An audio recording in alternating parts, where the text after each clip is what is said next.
lingkod sa bawat Pilipino at magbibigay ng tamang impormasyon para sa tahimik at maayos na Pilipinas. Police News Network, alagad ng batas, tagapagtaguyod ng balitang pulis, sandigan ng mamamayan, patnubay ng katotohanan. La Campo Crame, maghahatid ng pinakahuling kaganapan at nagbabagang balita. Ito ang PNN Police News Network. At ngayon, ang inyong mga tagapagbalita. Magandang araw, bagong Pilipinas. Kami ang inyong alagad ng batas, tagataguyod ng Balitang Pulis, Patrolman Joshua Jimenez. At Police Captain Maria Eileen Franca ng Regional Police Community Affairs and Development 4A. Maghahatid sa inyo ng tamang balita, kwento ng pulis at serbisyo para sa mamamayan. At ito ang PNP News Online. Ang pangunahing balita ng Police News Network, alagad ng batas, tagataguyod ng Balitang Pulis.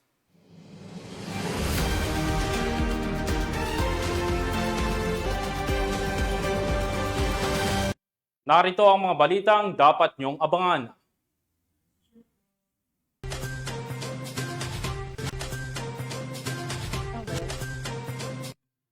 Mahigit 4 na milyong pisong halaga ng shabu na kumpiska sa buy-bust operation sa Pili, Kamsur.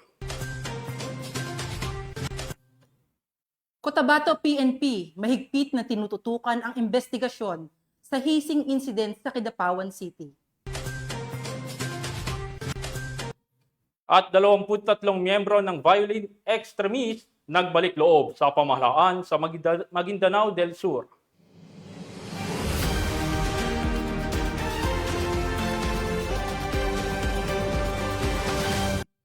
Narito ang mga balitang hatid ng ating PNN correspondents mula sa iba't ibang panig ng bansa.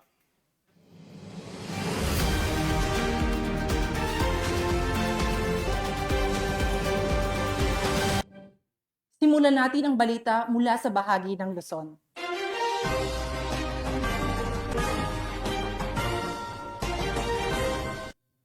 Nasabat ng mga otoridad ang mahigit 4 na milyong pisong halaga ng hinihinalang shabu at naaresto ang isang lalaki sa ikinasang buy-bust operation sa bayan ng Pili, Camarines Sur.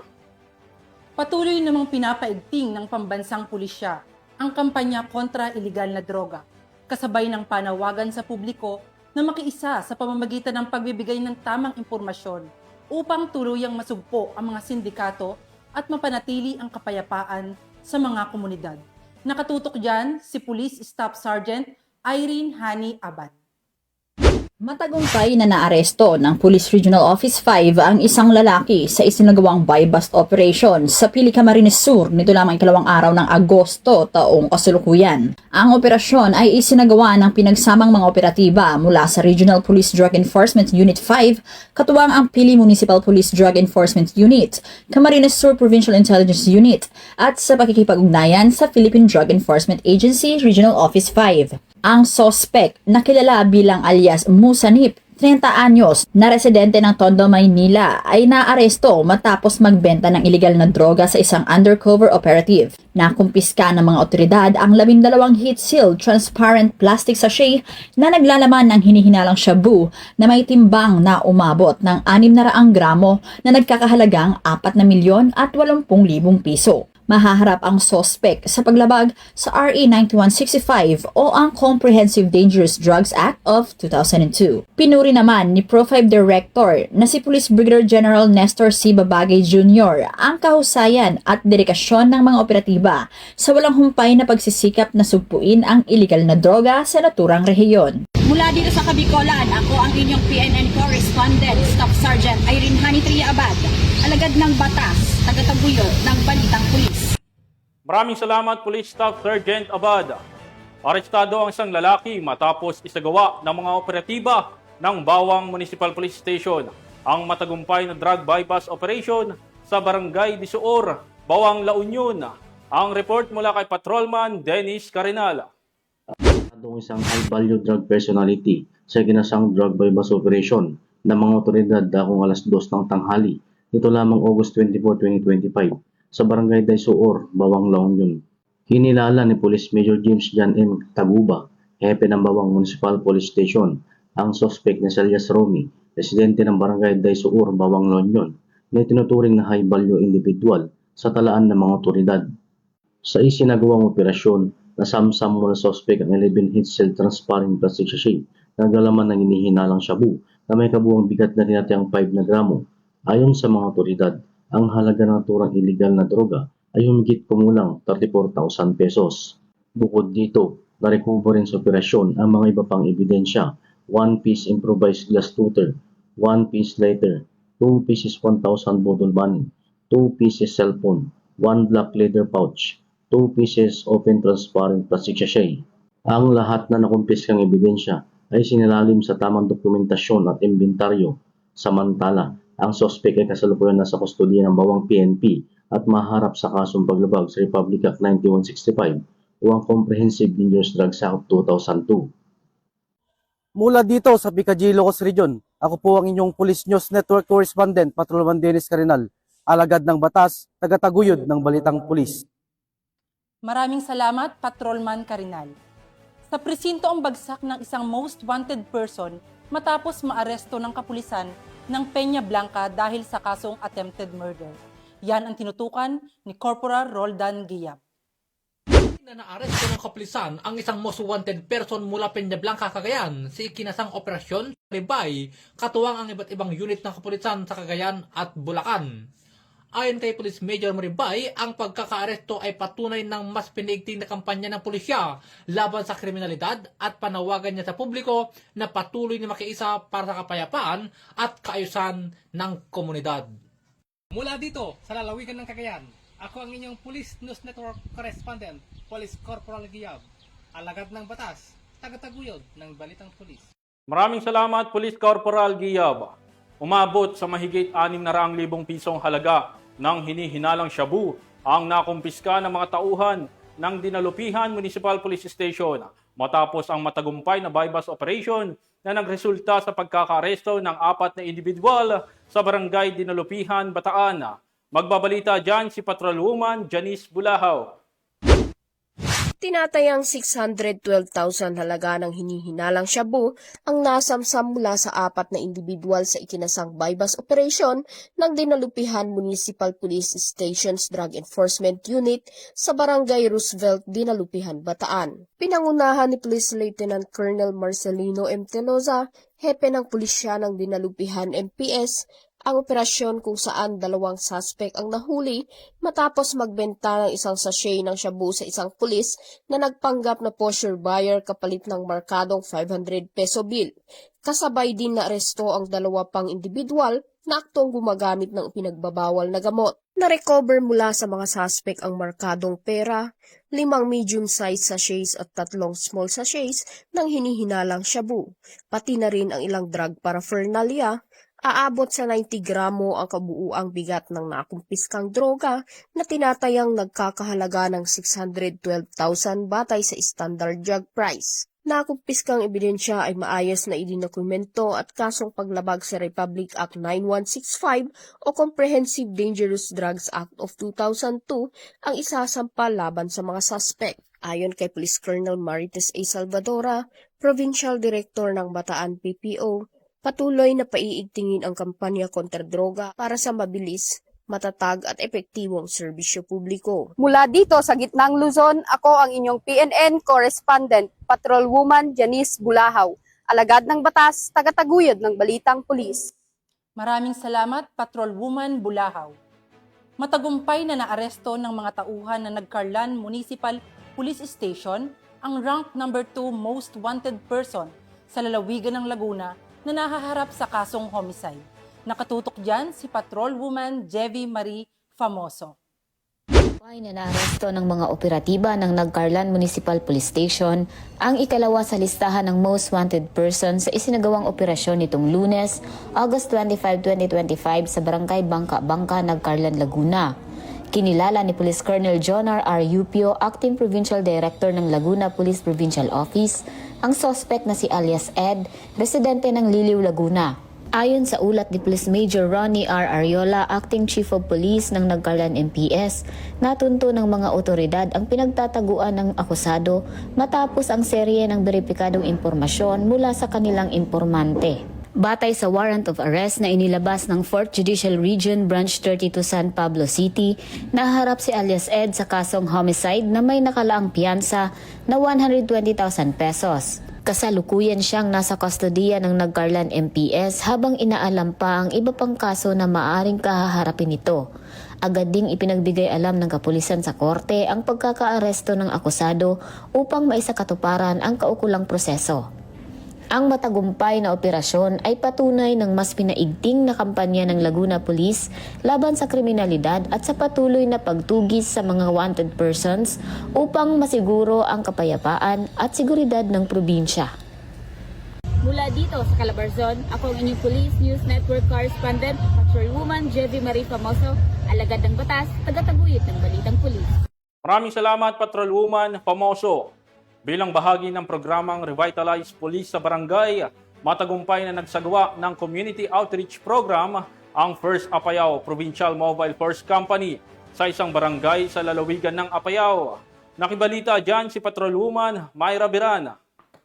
Isang makabuluhang community outreach program ang sinagawa ng mga miyembro ng Revitalize Police sa Barangay ng First Apayao Provincial Mobile Force Company sa Sitio Coliman, Barangay Apertuk, Flora Apayao noong Agosto 25 taong kasalukuyan. Ang aktibidad ay pinangunahan ni Police Captain Rogelio G. Walay, Assistant Force Commander ng nasabing unit, na layuning maipabot ang serbisyo at malasakit ng kapulisan sa mga katutubong pamayanan sa liblib na bahagi ng lalawigan. 12 pamilyang ETA ang nabigyan ng food packs bilang tulong mula sa kapulisan.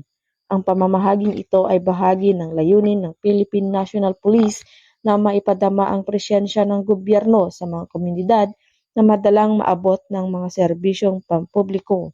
Bukod sa pagbibigay ng ayuda, nagsagawa rin ng isang lektura ukol sa programang KTE o Knowing the Enemy na naglalayong palawakin ang kamalayan ng mga residente hinggil sa mga banta sa kapayapaan, seguridad at kaayusan.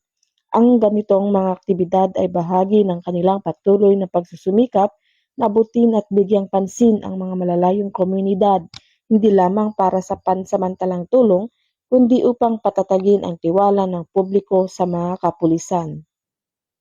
Mula dito sa Baguio City, ako ang inyong PNN Correspondent, Patrolwoman Myra Beran, alagad ng batas, tagataguyod ng balitang pulis. Maraming salamat, Patrolwoman Beran. Tunghayan naman natin ang mga balita mula sa Visayas.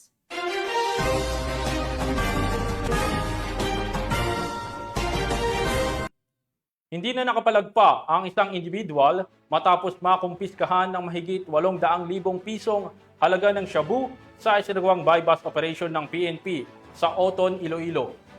Patuloy namang nananawagan ang PNP sa publiko na makipagtulungan sa kanilang kampanya laban sa iligal na droga upang masiguro ang kaligtasan at kapayapaan ng bawat komunidad. Nakatutok dyan si Patrolwoman Ledilyn Bansagon. Isang matagumpay na drug buy-bust operation ay sinagawa ng Philippine National Police Drug Enforcement Group Special Operation Unit 6 sa Pulo Maestra Vita Oton, Iloilo, pasato alas 10 ng umaga nito lamang Agosto 26 taong kasalukuyan. Kinilala ng operatibang sospek na si alias Kim, 40 taong gulang, residente ng Barangay Tansa Esperanza City Proper, Iloilo City. Naaresto siya matapos bintahan ng isang plastic sachet ng hinilaang shabu gamit ang 10,000 piso na buy-bust money. Nang kapkapan, na-recover din mula sa kanya ang isang knot-tied plastic at 3 plastic sachet ng pinaghihinilaang shabu. Sa nasabing operasyon, nakumpiskar ang tinatayang 150 gramo ng hinilaang shabu na nagkakahalaga ng humigit kumulang 850,000 piso. Sa ngayon, nakakulong na ang sospek at nakatakdang sampahan ng kasong paglabag sa Republic Act 9165 o ang Comprehensive Dangerous Drugs Act of 2002. Nagpapasalamat din ang ating kapulisan dahil ang kanilang tagumpay ay bunga ng suporta at pakikipagtulungan ng komunidad. Patuloy naman ang mahigpit na kampanya ng kapulisan laban sa iligal na droga upang mapanatili ang ligtas, mapayapa at maayos na pamayanan para sa bawat Pilipino. Mula dito sa Police Regional Office 6, ako ang inyong Police News Network Correspondent, Patrolwoman Ledeline Bansagon, alagad ng batas, tagataguyod ng Balitang Pulis. Maraming salamat, Patrolwoman Bansagon. Bumagsak sa kamay ng mga otoridad ang isang top 5 most wanted person ng Cebu City matapos isagawa ang masusing operasyon ng Cebu City Police Office laban sa illegal na droga. Tinutukan niya ni Patrolwoman Flora May Asares. Hawak na ng kapulisan ng Cebu City ang top 5 most wanted person municipal level na may kasong paglabag sa Section 5 at 11, Article 11 ng RA 9165 o Comprehensive Dangerous Drugs Act of 2002. Matapos itong maaresto ng otoridad sa Virama Avenue, Barangay Guadalupe, Cebu City, noong ika-25 ng Agosto ng taong kasalukuyan. Ayon kay Police Major Miles Damoslog, Station Commander ng Police Station 9 Cebu City Police Office, bandang 1:10 ng hapon nang maaresto ng kapulisan ng sospek na si Jeffrey, 40 anyos, na residente ng Sitio Canha, Lutaw-Lutaw, Barangay Tisa, Cebu City. Ang sospek ay naaresto sa bisa ng warrant of arrest para sa kasong paglabag, Section 5 at 11, Article 11 ng RA 9165 o Comprehensive Dangerous Drugs Act of 2002 na inisyu ni Honorable Pamela Artal Baring, Presiding Judge ng RTC Branch 21 Cebu City na walang rekomendadong piyansa. Samantala, kasalukuyang nasa kustodiya ng Guadalupe Police Station Custodial Facility ang sospek para sa dokumentasyon at tamang disposisyon. Ang matagumpay na operasyon ay patunay lamang na ang mga kapulisan ng Central Visayas ay nagpapakita ng kanilang kakayahan at kasanayan sa pagsugpo ng iligal na droga tungo sa isang mapayapa at ligtas na bagong Pilipinas. Mula dito sa Central Visayas, ako po ang inyong Police News Network Correspondent, Patrolwoman Flora May Asares, alagad ng batas, tagataguyod ng Balitang Pulis. Maraming salamat, Patrolwoman Asares. Naaresto ng mga tauhan ng Leyte PNP ang top 6 provincial most wanted person na sangkot sa paglabag sa Republic Act 9165 o Comprehensive Dangerous Drug Act of 2002 sa isinagawang operasyon sa Barangay Mahayag, proper Merida, Leyte. Narito ang report ni Patrolwoman Maria Elena Singian. Ito ng mga autoridad ang nakatalagang top 6 provincial most wanted person sa kasong paglabag sa RA 9165 matapos mahuli sa Barangay Mahayag, proper Merida, Leyte. Bandang 10:30 ng umaga nang maaresto ang akusado ng mga tauhan ng Merida Municipal Police Station kasama ang Leyte Provincial Intelligence Unit sa bisa ng warrant of arrest para sa kasong paglabag sa Section 11 Article 2 ng RA 9165 o Comprehensive Dangerous Drugs Act of 2002 na walang inirekomendang piyansa. Ang akusado ay dinala sa Merida MPS para sa kaukulang dokumentasyon at tamang disposisyon. Ang matagumpay na operasyon ng Leyte PNP laban sa mga taong may pananagutan sa batas ay bunga ng pinaigting na pakikipagtulungan at suporta ng mamamayan para mapanatiling payapa at maayos ang komunidad. Dahil sa bagong Pilipinas, ang gusto ng pulis, ligtas ka. Mula dito sa Eastern Visayas, ako ang inyong PNN Correspondent, Patrolwoman Maria Elena Singian, alagad ng batas, tagataguyod ng Balitang Pulis. Maraming salamat, Patrolwoman Singian. Narito naman ang mga balita mula sa bahagi ng Mindanao.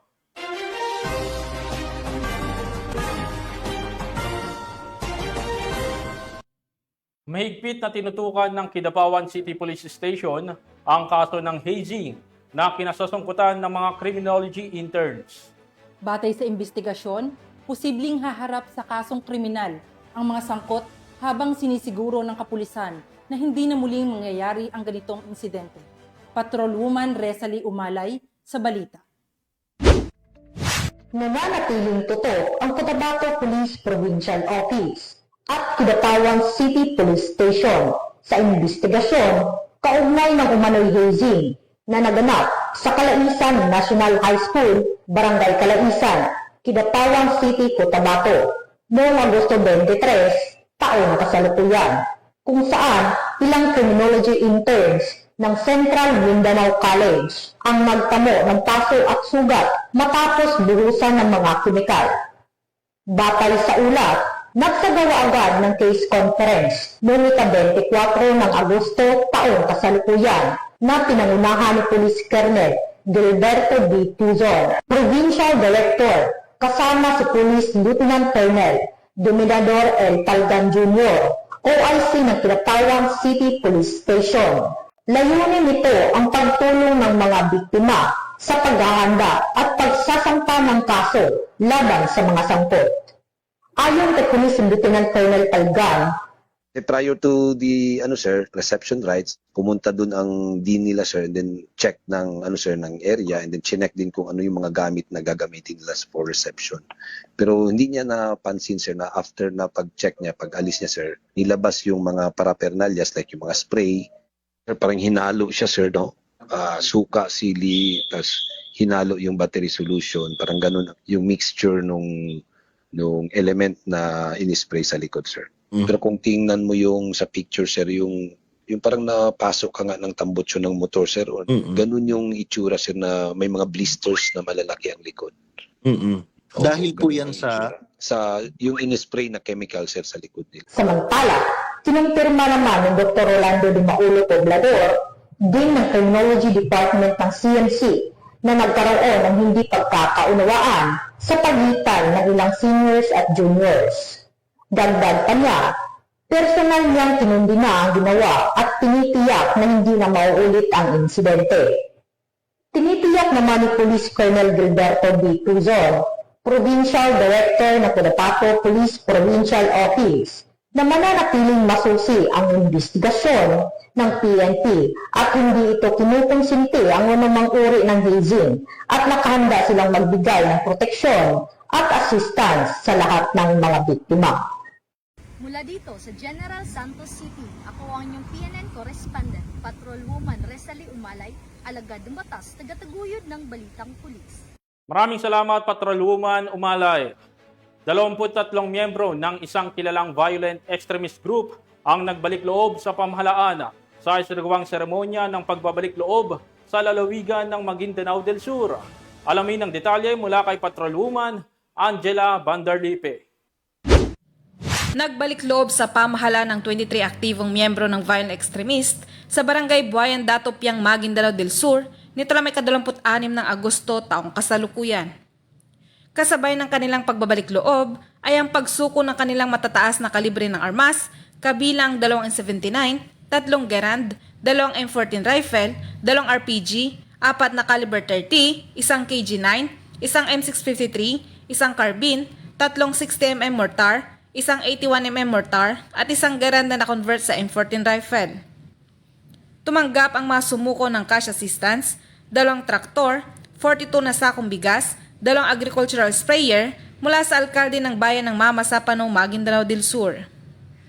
Ang pagbabalik loob ng mga dating miyembro ng violent extremists ay isang patunay ng matagumpay na pagsikap at pagtutulungan ng kasundaluhan, PNP at lokal na pamahalaan na nagpapakita ng epektibong implementasyon ng mga programa ng pamahalaan na maibalik sa pamayanan at mabigyan ng pangalang pagkakataon ang mga dating lumaban sa gobyerno upang maging produktibong miyembro ng pamayanan kapili ang kanilang pamilya at mahal sa buhay. Mula rito sa Police Provincial Office ng Maguindanao del Sur, ako ang iyong PNN correspondent, Patrolwoman Angela Bandarlipe, alagad ng batas, tagataguyod ng Balitang Pulis. Maraming salamat, Patrolwoman Bandarlipe. Walang kawala sa batas ang mag-ina matapos mahuli sa ikinasang drug bypass operation ng mga otoridad sa Malaybalay City, Bukidnon. Magbabalita dyan si Patrolwoman Saravem Bato Malaki.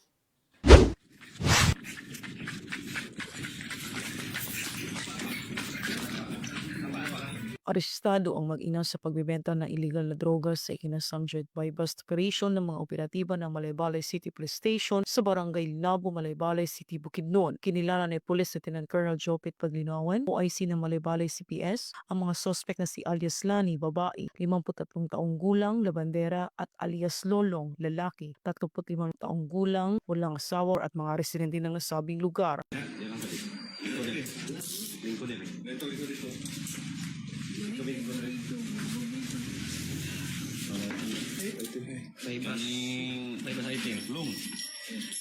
Sa ikinasang operasyon bandang alas 4:53 ng hapon ay nakuha ang mga pakete ng hinihinalang shabu na may bigat na 5 grams na may standard drug price na 34,000 pesos at isang 500 peso bill na ginamit bilang buy-bust money. Nahaharap ang mga sospek sa kasong paglabag sa RA 9165 o Comprehensive Dangerous Drugs Act of 2002. Mula dito sa Camp Capistrano, Busa, Cagayan de Oro City, ako ang iyong PNN correspondent, Patrolwoman Sara Bemba Tumalaki, alagad ng batas, tagataguyod ng Balitang Pulis. Maraming salamat, Patrolwoman Bato Malaki.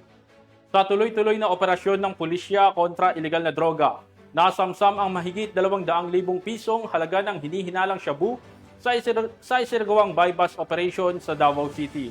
Patrolwoman Sheena May Ilagan sa balita. Isang top 7 city-level high-volume individuals sa isang buy-bust operation ng RPDU-11 katuwang sa Police Station at PDEA-11 nito lamang Agosto taong kasalukuyan sa Barangay Vicente Hizon, Davao City. Kinilala ang suspect na si Elias Angkol, 52 anyos, na residente ng Barangay Catalunan Pequeño, Davao City. Nasamsam mula sa suspect ang tinatayang 40 grams hinihina ng shabu na may halagang 272,000 pesos at iba pang mga ebidensya. Naharap ang suspect sa kasong paglabag sa Republic Act 9165 o Comprehensive Dangerous Drugs Act of 2002. Samantala, ang Police Regional Office 11 ay patuloy na pinapaigting ang laban kontra kriminalidad alinsun sa kampanya ng Bagong Pilipinas na panatiling kapayapaan at kaayusan tungo sa pagsulong ng bansa. Mula dito sa Region 11, ako yung PNN correspondent, Patrolwoman Sheena May Ilagan, alagad ng batas, tagataguyod ng Balitang Pulis. Maraming salamat, Patrolwoman Sheena May Ilagan. Inilunsad sa PNP Police Regional Office 13 ang 3-day Basic Motorcycle Riding Safety Seminar sa Camp Colonel Rafael Rodriguez, Butuan City. Nalayong mapalakas ang kaalaman at kasanayan ng mga kapulisan sa ligtas na paggamit ng motorsiklo. Yan ang balitang hatid ni Patrolwoman Kay Francisco. Formal na binuksan ngayong araw, Agosto 26 ng Police Regional Office 13 ang 3-day Basic Motorcycle Riding Safety Seminar bilang bahagi ng pagpapaigting ng kampanya sa kaligtasan sa kalsada. Lumahok sa pagbubukas ng aktibidad ang kabuuang 51 na personel mula sa iba't ibang Police Provincial Offices at Butuan City Police Office. Ayon sa Regional Learning and Doctrine Development Division ay layunin ng pagsasanay na mabigyan ng mga kalahok ng sapat na kaalaman, kasanayan at wastong kaisipan para sa defensive at disciplined driving. Sa tulong ng mga biyasang instruktor, inaasang higit pang mapalalim ng mga pulis ang kanilang pangunawa sa kahalagahan ng road safety bilang mahalagang bahagi ng law enforcement operations at community service. Patuloy ang Police Regional Office 13 sa pagpapaigting ng mga programa at pagsasanay na naglalayong mapahusay ang kahandaan at disiplina ng kapulisan upang matiyak ang ligtas na pagbibigay serbisyo at epektibong pagpapatupad ng batas sa buong Caraga Region. Mula rito sa rehiyon ng Caraga, ako yung Police News Network Correspondent, Patrolwoman Kay Francisco, alagad na batas, tagataguyod ng Balitang Pulis. Maraming salamat, Patrolwoman Francisco. Isang 3-day motorcycle riding safety seminar ang isinagawa ng PNP Highway Patrol Group para sa mga kapulisan ng Police Provincial Office 9 na ginanap sa Grandstand Camp Colonel Romeo Abendan, Mercedes, Zamboanga City. Ito'y bahagi ng pagsasanay sa mabilisang aksyon ng pambansang pulisya sa pagtugon sa tawag ng ating mga kababayan. Patrolman Mark Roland Feliciano sa balita. Disiplina sa pagmumotorsiklo. Yan ang tampok ng HPG sa ikinasang 3-day Basic Motorcycle Riding Safety Seminar nitong nakarang araw na pinangunahan ng mga tauhan ng Regional Highway Patrol Unit 9 sa pangunguna ng kanilang Regional Chief na si Police Colonel Annie Yu Mangilen sa pakikipag-ugnayan sa mga kapulisan ng Police Regional Office 9 na ginanap sa PRO 9 Grandstand, Camp Colonel Romeo A. Abendan, Mercedes, Zamboanga City. Katatapos lang po ng ating 3 days na Basic Motorcycle Riding Safety Seminar. Ang mga estudyante po natin o participants natin dito ay galing sa local unit natin from the PRO 9, Zamboanga City Police Office, Zamboanga Sibugay Police Provincial Office, Zamboanga del Sur, Zamboanga del Norte Police Provincial Office. They have a total of 50 participants. Lahat po ng ito ay may kanya-kanyang issue na motorcycles. Sila din po ang gagamitin natin para dun sa current na project or program ng ating Chief PNP for the 5-minute immediate, swift, response. Hindi lingid sa kaalaman ng karamihan ang kaliwat kanang insidente na nagaganap sa ating mga kakalsadahan, mapa-road crash, road collision, maging ang bilang ng paglabag sa iba't ibang batas trapiko na siyang dahilan ng mga aksidente na humahantong sa kapahamakan dahil sa kawalan ng kaalaman at disiplina sa paggamit ng ating mga kalsada. Kaya't ang nasabing seminar ay tunay ngang naging makabuluhan sa mga kapulisan sa Riyong 9. Bago sila sumalang sa motorcycle training ay nagkaroon muna ng interactive discussion dahil rin sa pagnanais ng mga partisipante na matutubuhat sa HPG. Naging matagumpay naman ang kabuuan ng nasabing aktibidad na nagdulot ng kaalaman sa mga nagsipagdalo. Bilang Guardian of the Highways, ang HPG ay patuloy na magbibigay ng serbisyo at magpapaalala sa ating mga kababayan maging sa mga uniform forces ng ating bansa bilang bahagi ito ng serbisyong ibinibigay ng pambansang pulisya sa mabilisang aksyon sa pagbibigay ng tulong sa ating mga kababayan. Kami ang Guardian of the Highways, ang kakampi nyo at kasama nyo tungo sa pagkakaroon ng ligtas na kakalsadahan dahil dito sa ating bagong Pilipinas,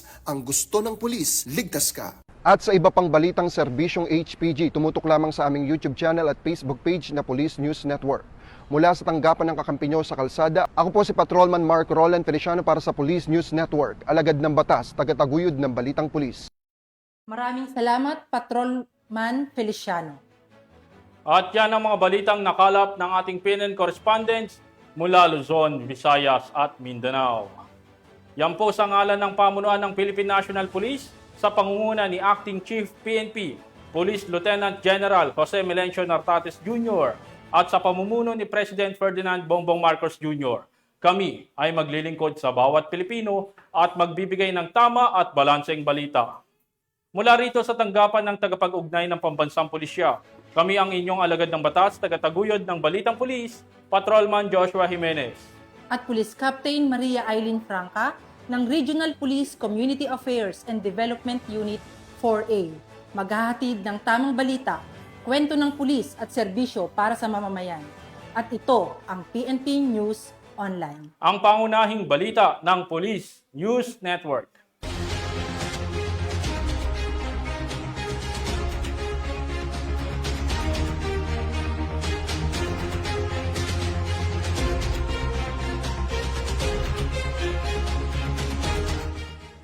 Police News Network, alagad ng batas, tagapagtaguyod ng balitang pulis.